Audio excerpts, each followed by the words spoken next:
হয়, নৱমমান শ্ৰেণীৰ এজন ছাত্ৰ নাম ৰবীন গঞ্জু। আন 10জন ছাত্ৰৰ সৈতে তেওঁ আজি 10 দিন মানৰ আগলৈকে বিদ্যালয়লৈ খোজকাঢ়ি অহা যোৱা কৰিছিল।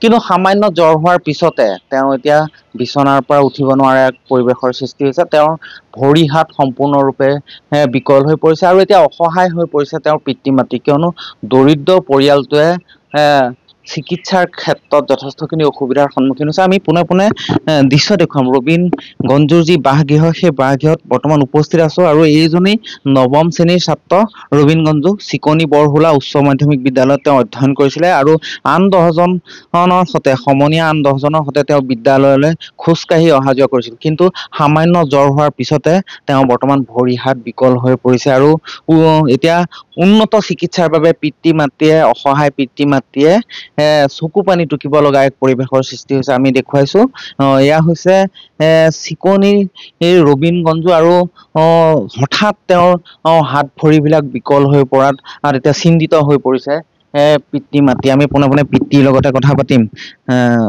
কি হৈছিল প্ৰথমতে তাৰ? প্ৰথমে জ্বৰ হৈছিলে। জ্বৰ হোৱাৰ পিছত হস্পিটাল নিলো। হস্পিটাল নিয়াৰ পিছত তাত মানে সেই ট্ৰিটমেণ্ট ল'লে ছাৰে। লোৱাৰ পিছত মানে কিবা বেজি চেলাইন দিছে, টেবলেট চেবলেট দিছে খাবলৈ। তাৰপিছত হ'ল আপোনাৰ ব্লাড টেষ্ট কৰিবলৈ দিছিলে।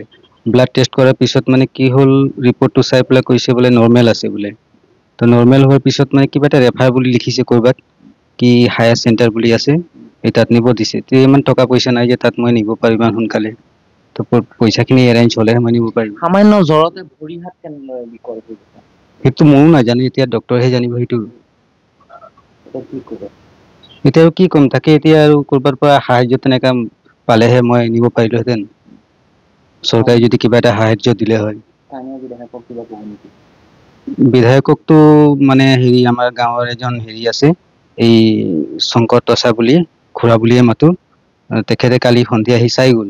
চাই যোৱাৰ পিছত তেখেতে মানে ক'লে যে মই বোলে কিবা এটা মেনেজ কৰিম বুলি। তাৰপিছত ৰাতিপুৱা মোক আহিছিলে আকৌ, আহি চাই চুৱাই গ'ল আৰু ক'লে বোলে মন্ত্ৰী চন্ত্ৰীৰ লগত মই কথা পাতিলো, এতিয়া বোলে নিয়াদ ব্যৱস্থাটো মানে হৈ যাব। 108 মাতি পেলাই মানে নিয়াদ ব্যৱস্থাটো হৈ যাব। তাৰপিছত আৰু মই কথা পাতি আছো যে ক'লৈ নিব এতিয়া আপুনি? গুৱাহাটী GMC বুলি কৈছে। নিশ্চয়কৈ নিশ্চয়কৈ। আচলতে যদি স্থানীয় বিধায়কে সহায় কৰে তেনেহলে গুৱাহাটী মেডিকেল কলেজ হস্পিতাললৈ লৈ যাব ৰবীন গঞ্জুক। আৰু ৰবীন গঞ্জুৰ এই অৱস্থা আমি NK টিভিৰ দৰ্শকসকলক দেখুৱাইছো। আমিও আহ্বান কৰিম যদি কোনো দল সংগঠন বা কোনো হৃদয়বান ব্যক্তি আছে, তেওঁ আহি পেলাই এইজন নৱম শ্ৰেণীৰ ছাত্ৰক সহায় কৰিব পাৰে আৰু তেওঁ যাতে পুনৰ বিদ্যালয়লৈ ঘূৰি যাব পাৰে। মাতৃৰ লগতো কিছু কথা পাতিম। প্ৰথমতে জ্বৰ হৈছিল, জখলা বন্ধা লৈ গৈছিল, হঠাৎ ভৰিকেইটা বিকল হৈ গ'ল। আগতেতো সি ভালদৰে খেলা ধূলা কৰি আছিলে আৰু জ্বৰ হৈছে। জ্বৰ হোৱাৰ পাছত টেবলেট খুৱাইছো, জ্বৰত আৰাম হৈছে। তাৰ পিছদিনা ৰাতিপুৱা উঠিছেতো কৈছে যে ভৰি হাতটো মোৰ শক্তি পোৱা নাই, মুঠিও এনেকে বান্ধিব পৰা নাই, আকৌ মানে থিয় হ'ব পৰা নাই। কিমান দিন হ'ল? এইটো 15 আগষ্ট তাৰিখে। পিছত মই 15 আগষ্ট তাৰিখে লৈ গৈছো মেডিকেলত। তেতিয়া তাত দেখাইছো, তো পৰীক্ষা কৰিব দিছে। তাৰ পাছত পৰীক্ষাটো ৰিপৰ্ট ঠিকে ওলাইছে।